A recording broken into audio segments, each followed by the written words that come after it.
Please receive my warmest welcome to being here in the European Parliament. I'm very happy to be your host today. Also, I want to thank you to all my colleagues, members of the European Parliament, which accepted my invitation and are attending this event. Thank you very much for supporting this event and this subject, which I think is very important. So when we talk about education in the EU, it mostly comes down to, I must say, to a very fragmented view. Each and every member state has its own objectives and follows its own strategic moves, pretty much like in chess, I might say. We are here today to explore the possibility of making chess an international binder of educational systems. Chess can become the common denominator in both curricular and extracurricular education in Europe and beyond. The discipline and competitiveness of chess make it the perfect candidate for learning programs all over the Europe. Many studies have shown the benefit of teaching children chess from very early ages. Furthermore, the same studies show greatly improved academic performance for children that are practicing this great sport of mind, and I think this is very important. But the most important thing is not stop here our actions and our conclusions. I think chess can be a sport that integrated in the curriculum can improve social integration, can fight discrimination, can help discover great talents, even genius, and creativity in all our children, no matter their social status or financial means. We all want the same thing: better promotion for chess, better financing for the development of this sport and for chess in school programs. In 2011, the President of the European Parliament has underlined the importance of teaching chess in schools, so some action have been taken and before. By the way of a written declaration with the number 50 from 2011, he brought to the attention of the European Commission the major benefits for teaching chess to European children. This important document was signed by no less than 415 MEPs from 2011 until the spring of 2012. So I think that it's a very important number of members from the European Parliament. But despite this almost unilateral support, the European Commission has not acted upon the recommendation therein, and still action is needed. And I must say, when I discussed it with some of your representatives, that I was very disappointed about the fact that the Commission didn't react and didn't action to this written declaration and to the request of the Parliament. This is why, at the beginning of this year, I officially asked the Commission about the proceedings of the future communication on sport and the possibility of including chess programs in the educational systems of European Union. We're still waiting for an answer, but I believe that it is paramount that the European Commission support in ensuring sufficient funding for chess in school programs. Still, 2 years later, in 2013, Romania has introduced its chess in school as an optional class, acting upon the same recommendation. So I think it's possible. Improved attention and power of concentration, better academic performance, and improved emotional intelligence are just a few of the major changes that these disciplines bring to children of all ages. And now, before I give the floor to Mr. Jesper Hell, I think one of the most dedicated and trainers and endorsers of chess in schools that I ever known, let me thank you all for coming here today. I think this is an important step, and I promise to you that I will make that this event became an annual event in the European Parliament as long as I am here. I think that today we have a great opportunity to learn from each other's experience in making chess a must in our national schools. I deeply appreciate what Italy, France, Hungary, Sweden, Spain, and UK have done in this field. All your experience is valued. I am also very impressed by the lessons we can learn from the models of success in Georgia, Turkey, or Romania. We surely need to keep investing in chess programs and keep endorsing chess in schools in Eastern and Central Europe. This being said, let us open this conference and listen to the people that dedicate their efforts and expertise to making chess in schools a rule rather than an exception in Europe. And for this, I thank you all the people present here. So I will give the floor to Mr. Hall, which also will moderate this event. After at the end of the presentation that we have here, it is open also for my colleagues, members of the European Parliament, if they want to express some thoughts about our debate and about this idea of supporting chess in school. And please, because we need more time for debate, to respect the time that you have for your presentation. Thank you very much, and now I give the floor to Mr. Jesper Hall.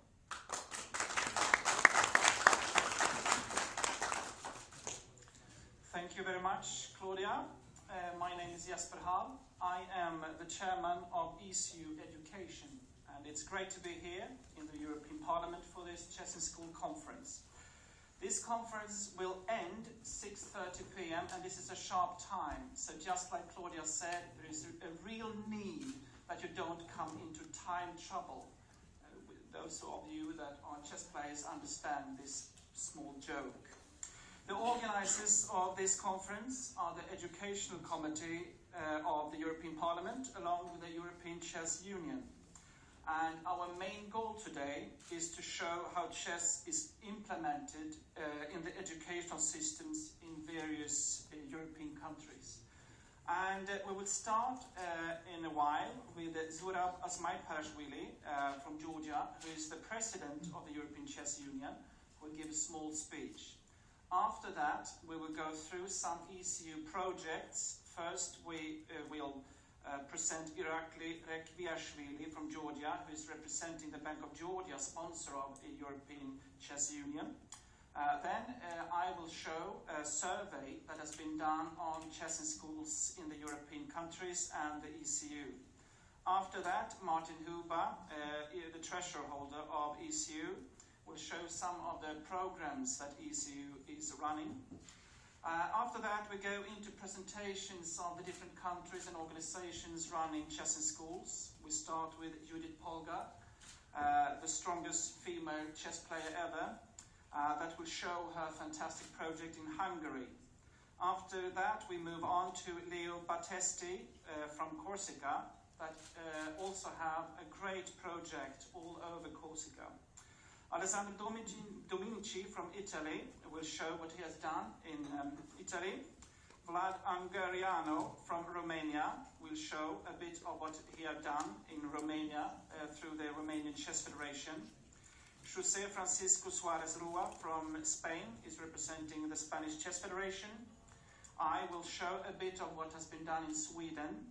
Malcolm Payne, Chief Executive Chess in Schools and Communities Charity, and also representing the Chess Federation of England, will show his program.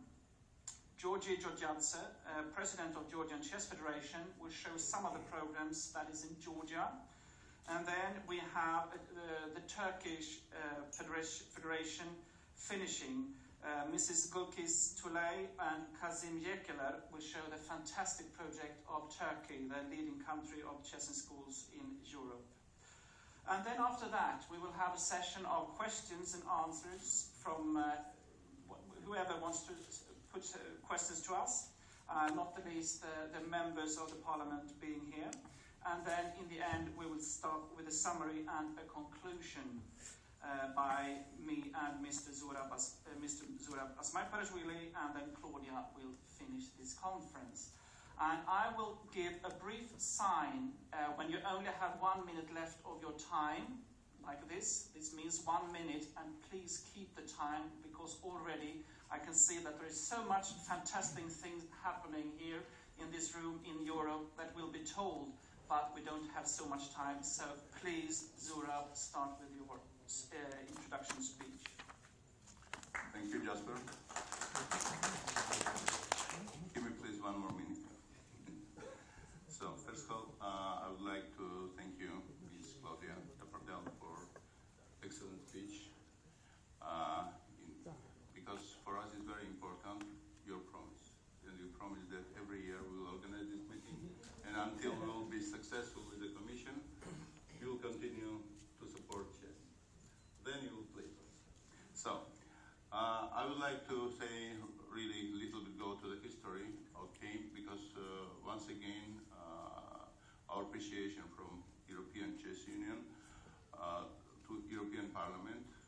how you say that 415 members, they support Chesin School, they support recommendation for European School, and for this I want to use once again this opportunity here to thank European Parliament.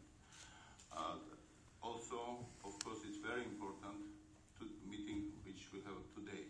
And last year when we visit with our friends, with our colleagues, and with Judith Polgar also, Europarlament, we meet several MPs, including Ms. Silvia Costa, who really promised this meeting, offered this meeting, and that therefore we are here. So these people, it's from myself, for this contribution, it's really a special thanks from me as the President of the European Chess Union. So I want to inform you that when we become in power in 2014 to lead the European Chess Union, me and my team, the main target for us was, one of the main topics was chess in school, and we have to do everything that this program will be successful. So we start, and we have to start with something. European Chess Union, until that moment, have no commissions, and we established first commission was the Educational Commission, which is led by Jasper Hall.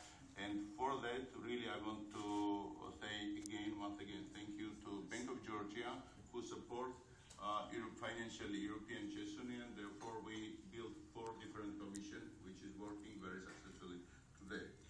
So, also, what I want to say thank you to all these people who came here, because I do not expect that so much. I expect 4, 5, maybe 6 countries will represent their chess in school, but I don't expect that so big number of our chess colleagues and individuals, they will come federations, they will attend this meeting. I know that they want to become much more, but unfortunately we already booked this place and we cannot change anything. So thanks all of you coming here to Brussels. And I believe that I wish you that you will make really fantastic presentation, which will open new door for future development. So, and on the end, I would like to say a few words of appreciation. We, European Chess Union, actually we decided to award people who really contribute a lot. And let me start with Anna Claudia de Pardel, with your great work. Thank you very much.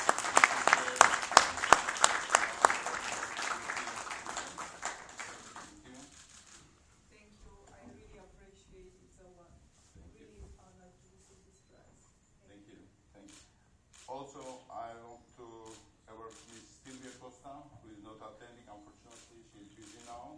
And I believe that you will deliver for Ms. Silvia Costa this award. Yes.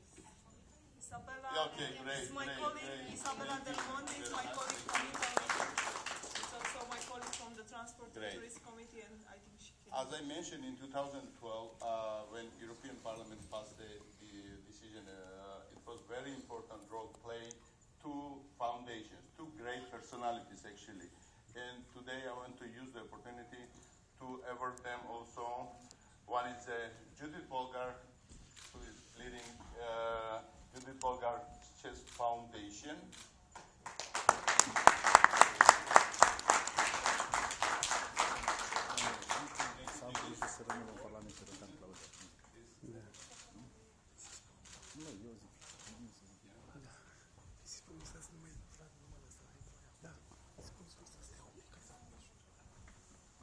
And of course, Garry Kasparov and Garry Kasparov Chess Foundation, who really did a lot for chess in school in Europe. Please. And I believe that somebody, Malcolm Payne, is ready to represent.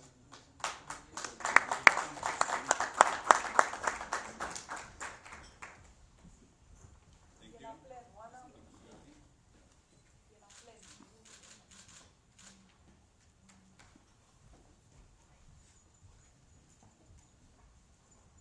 And of course, Claudian, Romania played a special role. And here with us is the president of Romanian Chess Federation, member of the Parliament of Romania, Mr. Sorin Iacoban. A wonderful colleague, and I hope that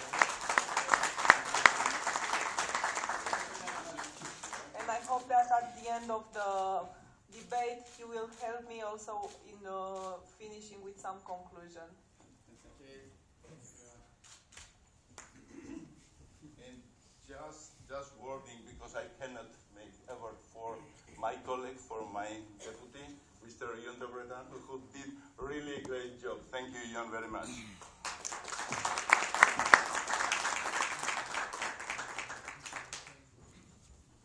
So as we go, Jasper, I'm on time. Now, next will be Irakli Rekviashvili, whom I already mentioned, Bank of Georgia, and I believe that he will explain better to our colleagues, to our friends, why bank is behind chess. Thank you, Zora. I'm going to be very brief. I just want to say that I'm very proud and appreciative that I represent private sector at a gathering of chess professionals in the European Parliament.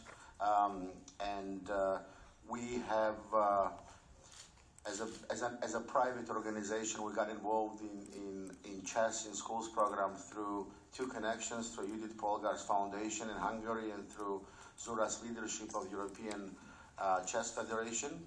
And although our contribution is I think, marginal in terms of the actual financial contribution, but I think it's very substantial in terms of giving an example to others to be supportive of youth programs, and especially the chess promotion. All of the people I have met through the European Chess Union and through the connections that we've developed over the past few years, I can see how appreciative they are of this program. I can see how kids love attending different events that revolve around chess and in general analytical thinking, how much they look up to stars.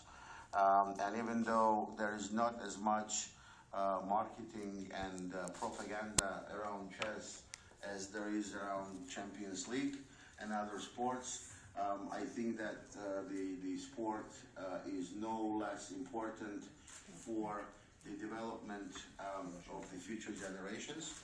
And I would like to say that we would like to continue the support of the European Chess Federation and the Judith Polgár Foundation, and wish both of these organizations luck in trying to bring on additional sponsors and raise additional funding in order to make chess a global phenomena among kids and their parents.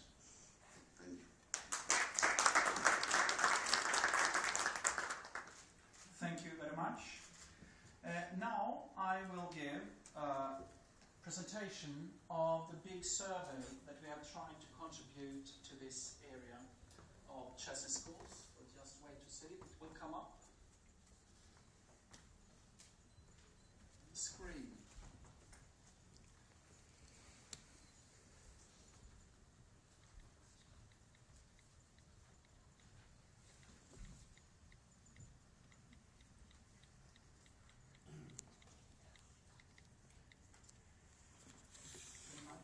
Of every presentator. 1 minute. Okay. There it is.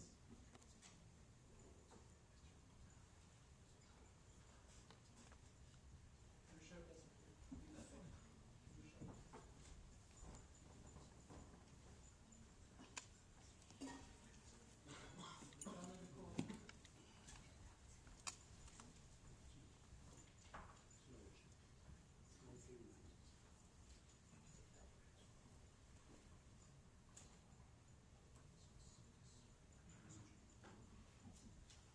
Okay, please move forward.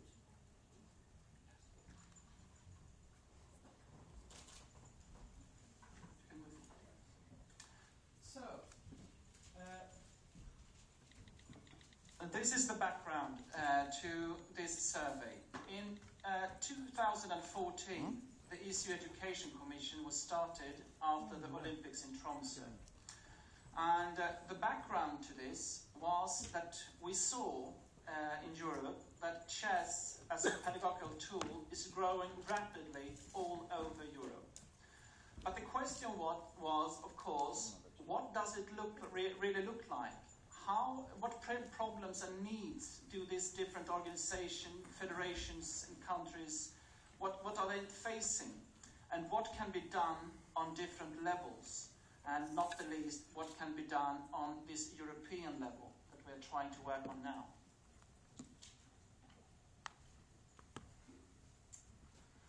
And first of all, it should be mentioned that one thing that struck us now when we are trying to analyze the results of this survey is that it has been very difficult to get information about what it really looks like. And one thing that we have come to mind is that this is a real spontaneous grassroots movement, chess in schools.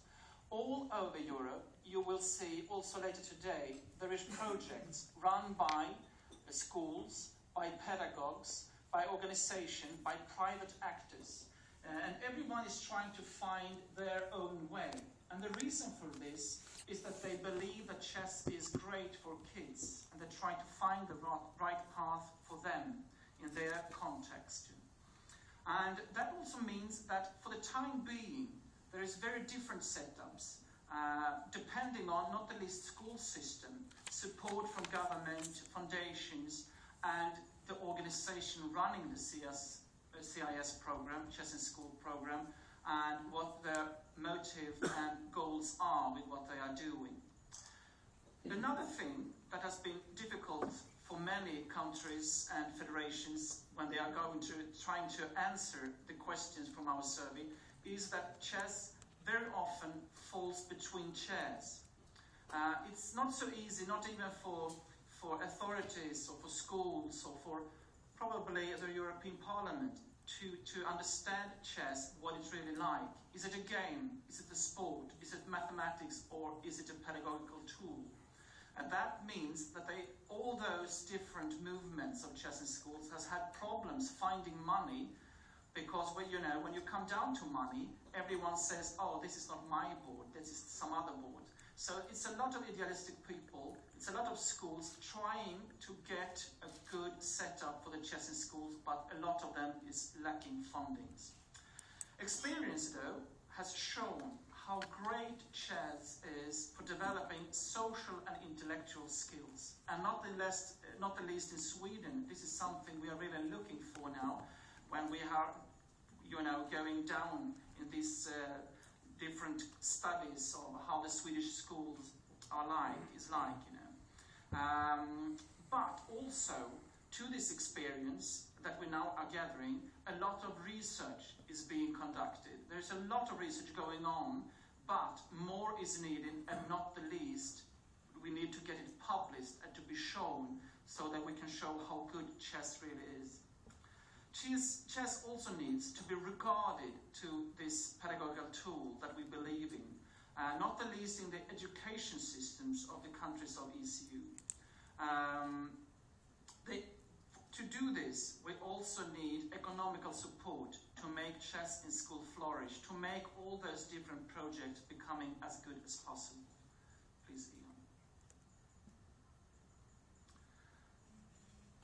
Yes. Now I will just show you some of the results that we have got. One question I said was what chess really is. Is it a sport? Is it a game? Is it a pedagogical tool? And this is rather interesting if you see what chess is regarded in Europe these days. In quite a lot of countries, chess is regarded as a sport, but not on all levels, and not the least when we come to foundation. We don't have the same terms as other sports have in many countries. And also, for example, in my country, Sweden, chess is not regarded as a sport. So we try to find our fundings from other sources, but it's not so easy as we fall between chairs. Next one, please. So, what countries get public funding for chess? And you can see there is quite a lot of public fundings, but it's done in different ways and on different levels. You have Russia, for example, where they have the state going directly into the chess federation, giving them money in some sense. And then we have Sweden here that you can see we have a different system where we're trying to get organized in a way to receive the fundings for idealistic organizations. But every country has got their own funding systems, but some of them are supplying chess with public funding. Please.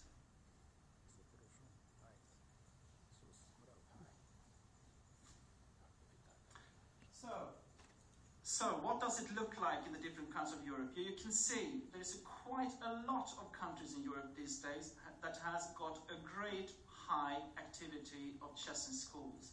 And also those countries now that, for example, in this one is regarded as moderate, they are growing.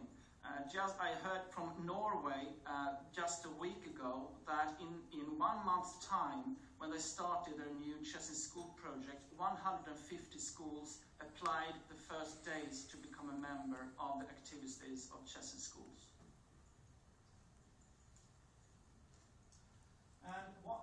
And one important thing, of course, is to get a national chess curriculum, just to get us regarded as the pedagogical tool we want to become and to be.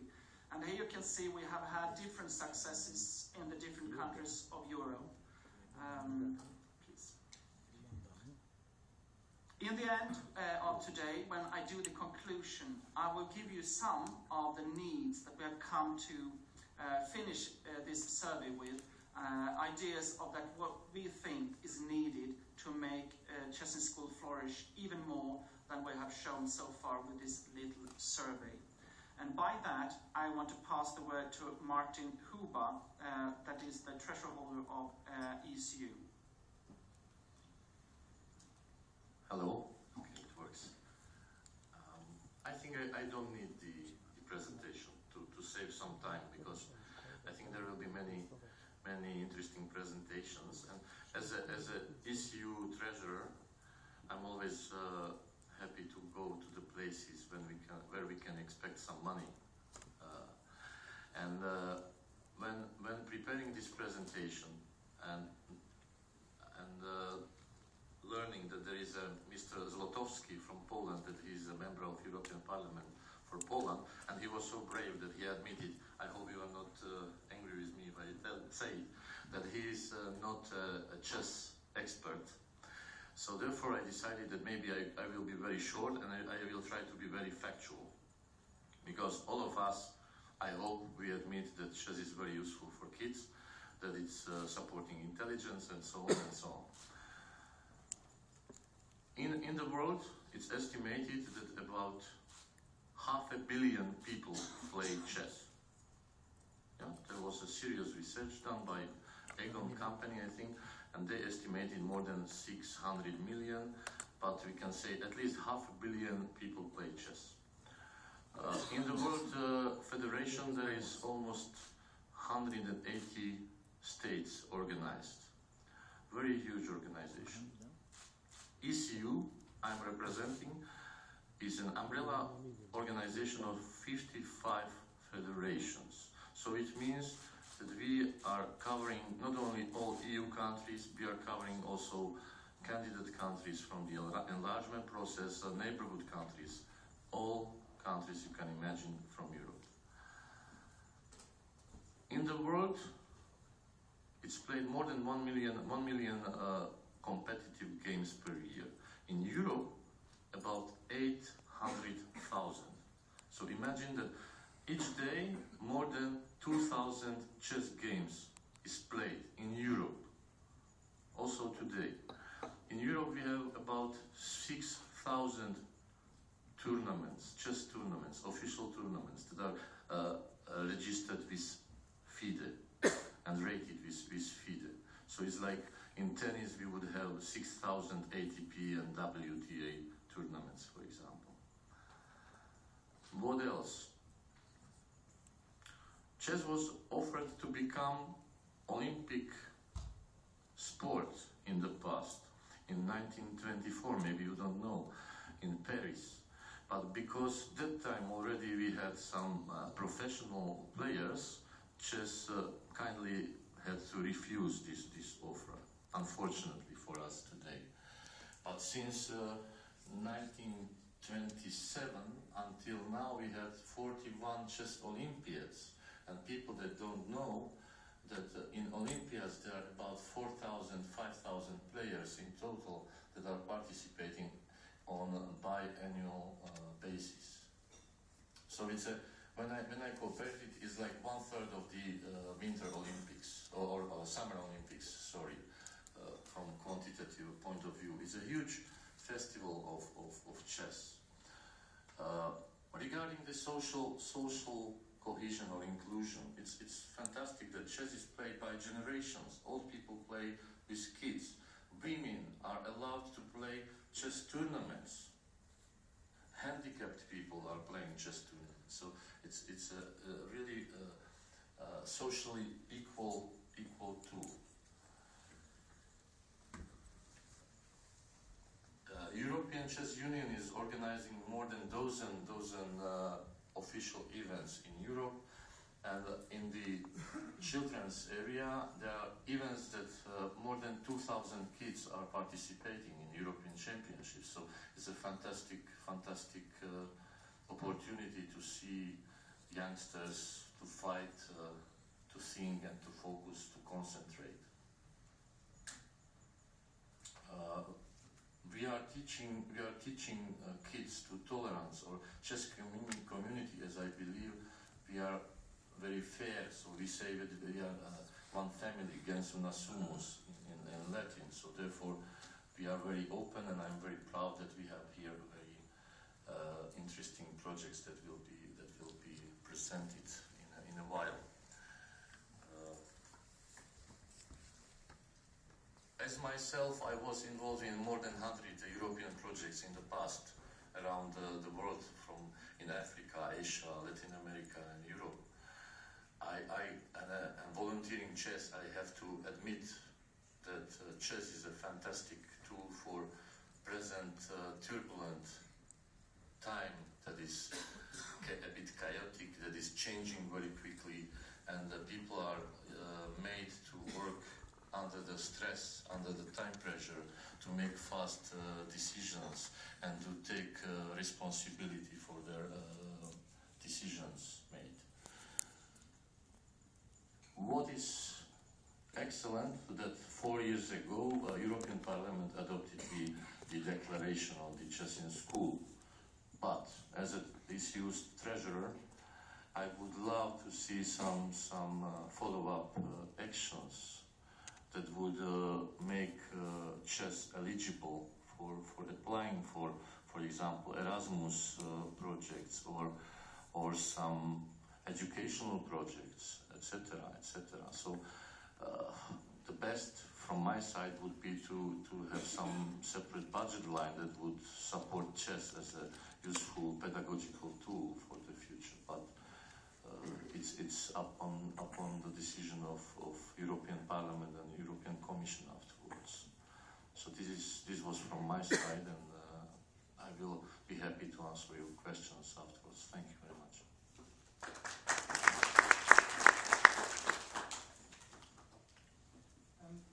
And by that, we move on to presenting different kind of projects around Europe. And the first one is Judith Polgar, who will present the Chess in Palace program from Hungary. Please, Judith. It's from YouTube. This one. I'm filming for YouTube. This one. Here, this.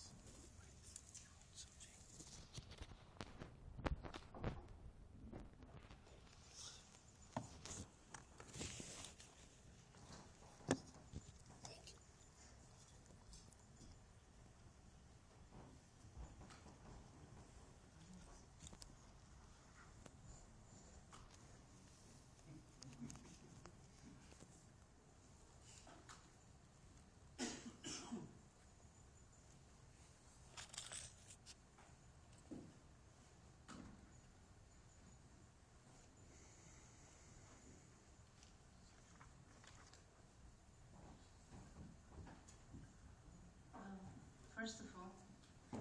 meantime, technology is tricking us. I'd like to thank you for having me and having this event here at the European Parliament. And well, it seems like it is going really slowly. They should buy new computers. Huh? Okay, you can contribute something. Okay, finally we're there. So I'm representing my foundation, the Judith Polgar Chess Foundation. And I'd like to give a little introduction about where I come from and what the program we are doing. I come from a country, Hungary, where chess has a big cultural background. And of course, people know us more as a sport nation, and in chess I think we can be proud of more than a century of successful sports people. But also it was always part of cultural centers and cultural events. Chess clubs were always something that was in the capital and also all over in Hungary. And only much later it started to be part of educational programs, after-school programs. You can see on the picture my two kids. And I started to get interested in getting more involved when my kids started to be in kindergarten age. And I learned through my experience of myself when I started to play chess that I was learning and being curious, and my parents were exceptional teachers who made that possible, that through these things I learned the game. And I think we can all say that kids, the way they learn anything, it's by playing, being curious, and being creative. And I think it's exceptionally important for nowadays to keep it this way, that kids stay this way, because these are the basics to learn and to move on and get new information and use it in a proper way. I was here first time in 2011 when, together with Kasparov, we presented the Chess in School project. It was the first move, kind of, and I think some of the people here representing all this project, we were there, and it's really great that some of you were already supporting them, and we all made our steps later on. After the EPs, we got the big support. March 17th, I think, was an exceptional day for us, as after that it became clear that internationally, or the European Parliament and MPs considered, and they were convinced that chess is something to be moved on in educational level. So it moved back to the member states, and it was also my turn to make my work. And we were extremely proud to have in 2013 the educational chess as part of the Hungarian national curriculum. And this was a very big breakthrough, as probably it was the first country, or one of the first countries, who reached this result. And we were having our focus on primary school, grade 1 and 2. And actually with time, it became clear that we have now two programs. We had our program developed, which I will show you just in a minute. But there's another program that was developed, Chess and Logic. It's a school, and the school developed it, and they have few years of practice already. They just published their book also. I know that in that school it works extremely well, and they are trying to move on in other schools and spreading their ideas also. But I want to show you my project, as I know this in more details. The Chess Palace program we have, which I know and we know, it's at least in 118 schools at the moment. And we have also a 30-hour course for teachers, where we had over 500 teachers who took the course. It's not a must to take if somebody wants to take it in their schools, but it's something that they give a lot of information and a lot of self-confidence in using it with the kids. Here you can see where all over in Hungary we have all these schools. For us it's very important that you can see that, of course, in the capital in Budapest we have the most schools, but we have it practically in all over the country. And it works also pretty good, and the feedbacks are very positive, even in schools where they have very modest conditions and they don't have such a great abilities as some of other schools. And here I'd like to mention also that some of the feedbacks what we get through our program is exceptional, and it's always very welcoming and very nice for me to hear when I visit one of a school and the teachers are saying that, wow, it's fantastic, the kids love to be here, the kids are playing while they are learning, and they learn every day, every game gives them a new tool and new element which they can use in life. That's the most important thing. And also teachers become much more creative, they are more happy, they are always thinking how they can make more games out of the chess pieces and the chess palace as our program. In our program we are using different elements. We are using chess, the chess pieces, the movements of chess pieces, the coordinates of the chessboard for logical thinking, for decision making, for different elements of language, different kind of play, using numbers. And it's very important that they have one information glued to the other one, so in a playful way they don't even realize that they are moving on in learning. But here I want to show you, it's a grade 2, a small place in Hungary, Mátészalka, a school where they made a test on mathematics, where you can see on the slide, in one of the classes they were using Chess Palace, the tools and the program, and in the control class they were not using the program, they had the regular teaching system. And the difference in mathematic results, it was nearly 40%. So this was something kind of shocking, and I have to tell you that for a long time I was not even telling this to many people, because for me it was shocking, the difference. So after seeing this, we moved on in Hungary and got some fundings for making research in 12 different kind of schools, a cognitive ability test, which the first part was made of the test in beginning of the school year, and the second half will be done in end of the school year. And after that we are going to have the results, if what are the differences or are there differences in classes which use the educational chess approach. Educational chess, I think it gives to kids a lot of different elements which they can use in our world. And we all know that in our multitasking world, you need lots and lots of different skills to be able to get along in all this technological world and whatever you're doing. So of course, apart from logical thinking, problem solving, good decision making, the kids learn really a lot about playing against each other, respecting each other, and many more things, which gives them life skills that they can use in whatever they do.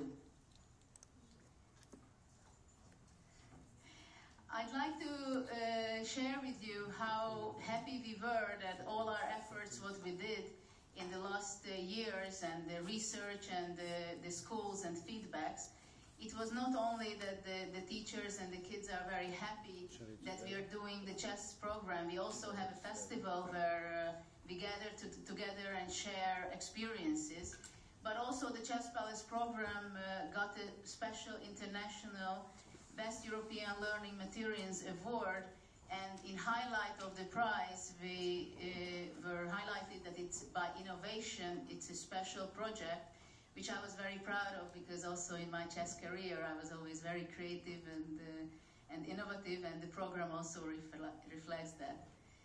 So I think I'm very happy to be here and share with you our experiences and results, and I think we can move forward the best way if we put our strengths together and we really express what we believe in, and so together we can be stronger in our way of thinking that chess really can make a difference in future education for all the kids.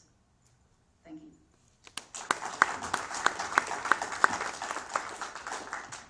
Thank you, Judith. Time for Leo Battesti from Corsica. Nice to hear you. I'm very, very proud being here. I'm speaking as president of Corsica Chess Lega, I'm precise. You know, I'm proud, and thanks to the SU and the European Assembly. You know, I'm coming from Corsica. I think you have heard about Corsica. Corsica, sure, is the most beautiful island in the world, but it's also a land of chess. A land of chess, why? Because you have a little population. You have only 320,000 people in Corsica. So when I'm speaking about numbers, think about our population. And our Lega was created 70 years ago, 18 years ago.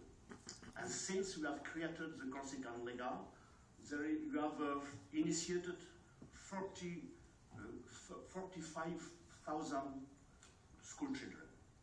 So you can say that 20% of our population are chess players. I think it is very rare and unique in the world. And if you can test, if you go to Corsica, you speak with a kid, 7 to 20, 90% of the kids are chess players. You have, for developing, you have some movies about this. For developing the chess in Corsica, our Lega has 25 teachers, chess teachers.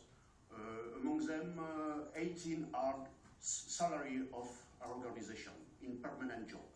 They are professional and they work for the Corsican League. They work for the league. There is a conception of territory. They are working and they are working helping some club around this reality. In this year, in 2005 and 16, we have in the school 5,600 school children concerned, 240 classes in 70 schools, and 6,800 theoretical teaching sessions per year. It's our reality of teaching school, and it's during the time school. It's not outside the time school, it's during the time school. It's very important. We have, since the beginning, we start during the time schools. It's a matter. There is an institutionalization of these lessons now, with a very good link, sure, with the teacher, the other teacher. You have also many manuals. You know the situation of Corsica, perhaps. You know you have the situation of autonomy with the French, and you have two languages, French and Corsican. And all our activity is also for helping Corsican language, because French language it's not necessary to help. It's very useful, but Corsican there is a little problem. So we are trying to develop the bilingualism with many instructional manual books, a monthly magazine. If you want, after I have some book here, you can monthly magazine. For instance, all these thousands of school children receive each month this magazine with many exercises and promotion of some event. It's a link, direct link with the kids. You have also 4 learning manuals. It depends on the level, always in this language. Primibas means the first state in Corsica, for instance. And you have also 400 tournaments per year in Corsica. 400 tournaments.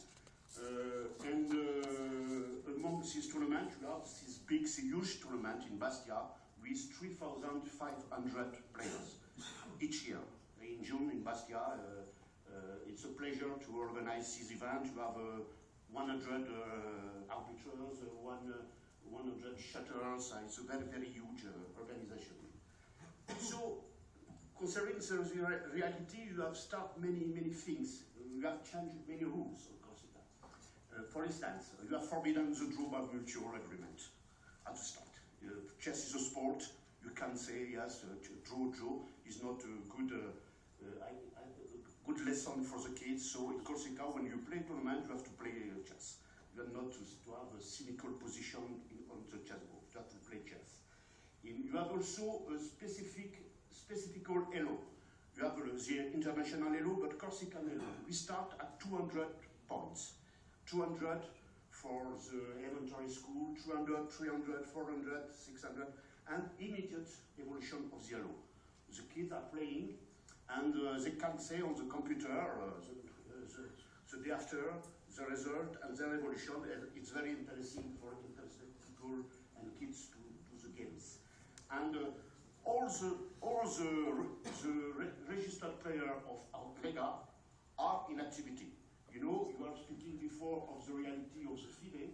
I have produced a few years ago on ChessBase an analysis with statistics of a guy from south of France. Some federation, 70% of the federation does not play chess with rating during the year. 70% the Russian federation. Or these federations are very elitist. 70% of the federation are more than 2,000 heroes. It's a reality. It's not a reality. I think our reality is more natural.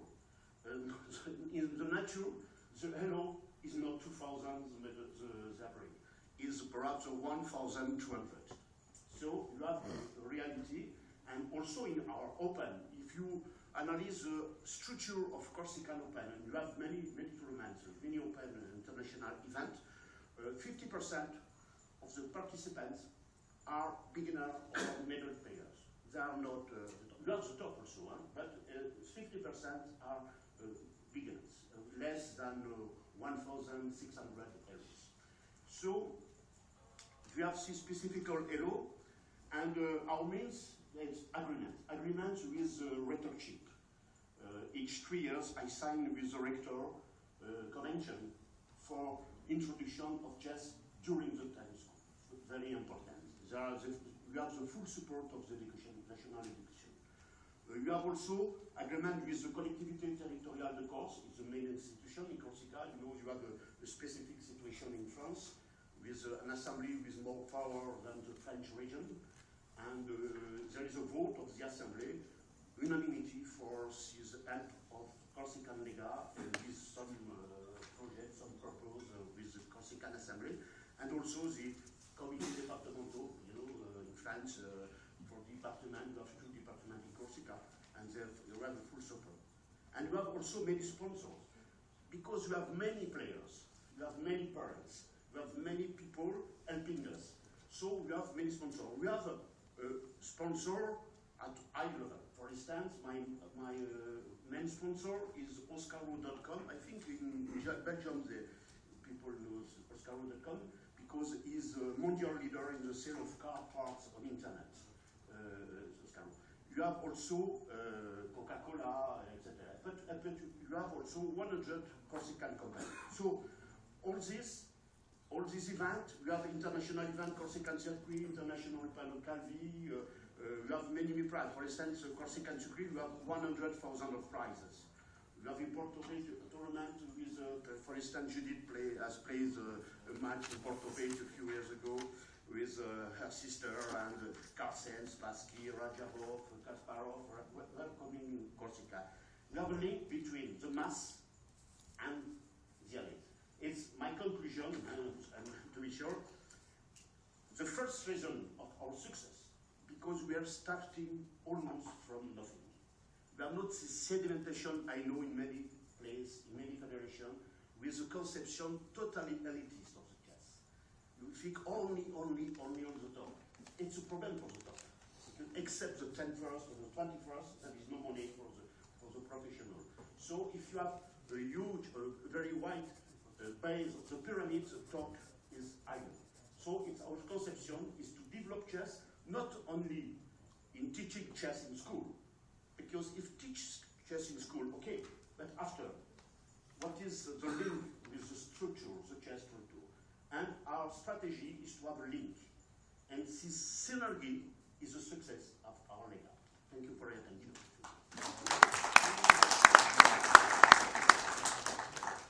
Thank you very much, Leo. And we are moving on to Italy and Alessandro Dominici. Good afternoon to everybody. I'm Alessandro Dominici. I'm presenting some results we have in Italy. starting from today, chess instructor is not mandatory, so it's just an option. The teachers have to put, they decide if they want to have chess or not in school time, but what we are realizing is totally in school time. Can you hear me? It's okay? We have about 50,000 children involved today in chess program that are mainly done through chess instructors, because the most of the chess training to pupils is realized by our federal instructors. We don't know how many teachers are actually using chess as a pedagogical tool, because we know that they are doing, but of course is outside the control of the federation, so we have no exact numbers. But we know that 800 schools are involved every year, and we have 7,000 participants in our school tournament. In 2015, an agreement was signed by the Education Ministry, MIUR, and the Italian Chess Federation. And this little agreement is not a big event, but is something very important, I think. We start with it giving 50 free training courses for all the teachers, free supply of chess materials this year for 350 schools, and free access to the UniArena website, that is a chess platform for children where they can play freely. Our federal budget is 20,000 euros for this project, I mean. In the past we had some relevant project.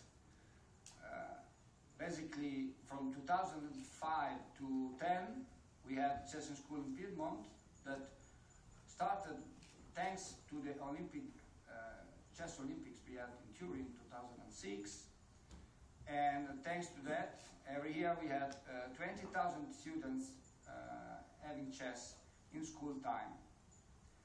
This was supported by Compagnia di San Paolo, is a bank foundation, very big, the Piedmont region, and many towns and other bank foundations. Also the schools were giving some money for this, but was the 10% of the real cost. The annual budget was 300,000 euros. After that, we moved. This is the first effect of the declaration we had, because after the declaration, in the same year, there were a project in Italy that was possible thanks to the agreement signed between ACES Europe and FIDE.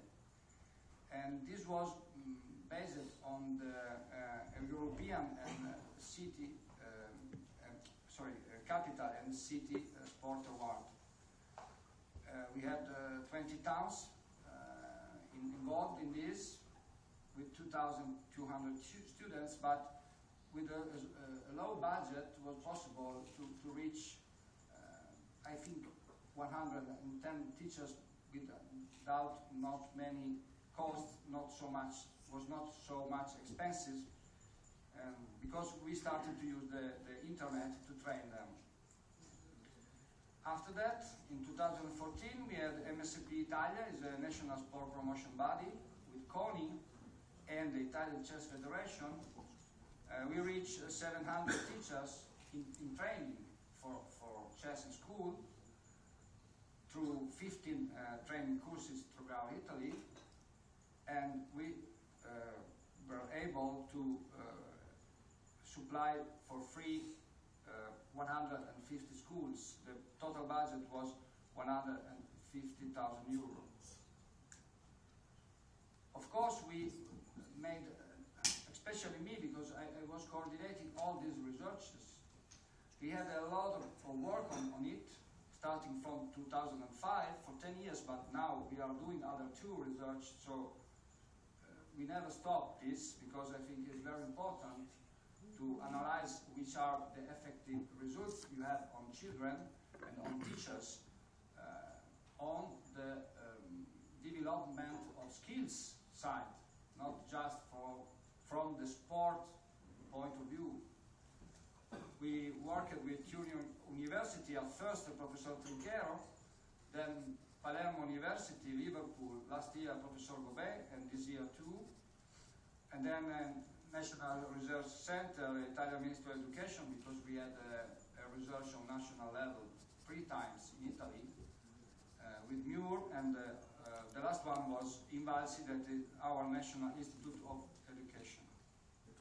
And okay, I'm not here to talk about research, but what I think is that at least I can say was positive. Now we have in 2016 a small project, but is a good idea, is Chess in School Action, because Obiettivo Risarcimento and Messaggeria Scacchistica are giving for free 4,000 chess books to schools, spending 20,000 euro, but they are private, so it's a good idea, I think. We need. And most of the biggest project we have now is granted by Erasmus Plus program. The name is Kestel. It's a 3-year project. We are leading this as Alfiere Bianco. I'm the president of this sport company, in Italy, Spain, and Germany. We have 900 students with 50 teachers involved. And the base of this program is to develop chess curriculums by school teachers. And at first we have to train them, and then we will develop a good method that will be chosen and created by them. We are just helping them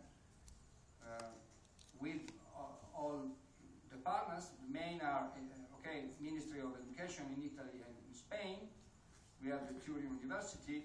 Of course, we have Club 64 de Lab Madrid, that is one of the best partners we have. And then also Deutsche Schulschachstiftung in Munich. And other schools are coming in as stakeholders. So we decided to stop this because we have not so much money, because, you can think 246,000 euro, but for 3 years in 3 countries. 30 seconds, Alessandro. Yes, it's finished. This is the last one. What I think is that after all this work, now we can say that in Italy, in primary school, we have the 2% of the student population. So my idea is to arrive at least at 10, or like in Leo is doing it in Corsica, 50% would be. And to do this, of course, I think that more direct EU funding for chess in school will be a crucial factor for continued growth and further success for it in Italy. Thank you, and all Europe, of course. Thank you very much. So, on our small travel around Europe, we have now come to Romania, and Vlad Ongoriano that will make his presentation, please.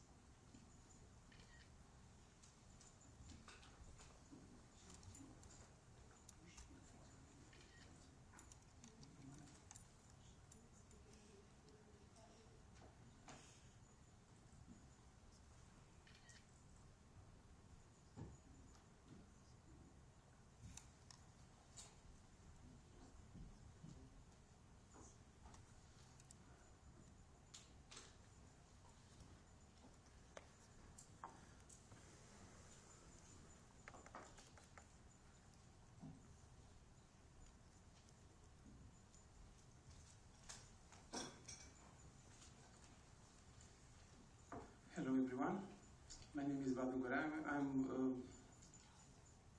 chairman of the Commission, Chess in School Commission at Romanian Chess Federation. Math teacher, FIDE trainer, FIDE master, and technical manager at a chess club. In this presentation, we'll show the main steps which Romania made it in this year.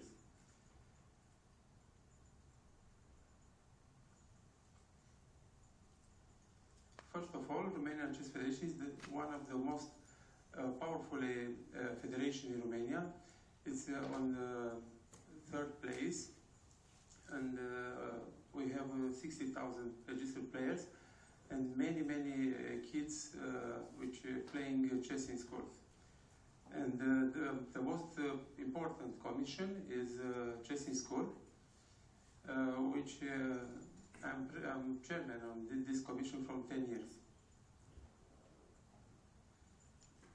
So, we work a lot on this in our project in Chess in School in Romania. We started in 2013 when Mr. Iacoban came in our federation, in our team, and we start with manuals, we start with curricula, new curricula, and in March 2014, it was the first order of Minister of Education, which approved our manuals, our curricula, and for us was a very big step for Chess in School to improve our movement in Chess in School. Okay, after 2 months, in May 2014, we have another event. Mr. Kirsan Iluzhinov, president of FIDE, comes to Bucharest, and he participates to a new signing protocol of between the Romanian Chess Federation and Ministry of Education. This event was in time with National School Championship, Elisabeta Policroniade, with 500 kids